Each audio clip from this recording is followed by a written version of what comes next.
It took me about 20 minutes to get it out, but this is the guy right here. Got it. Hey guys, remember like a year ago, over a year ago I think it was, I made a video asking if anyone could tell me what the noise was that this Honda Fit was making. It makes a clicking noise when you're going slow. Like, it reminds me of like a rock in a can rattling around.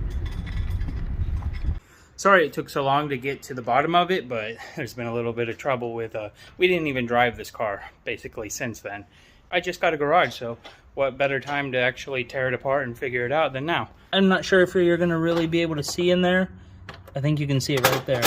There's a pebble in there, which is kind of what I figured it would be from the get-go, but I asked people on the internet their opinions and there was mixed reviews. But yeah, had to peel the dust cover back and there was a pebble rattling around in there. I gotta figure out a way to get it out, but that's what it was.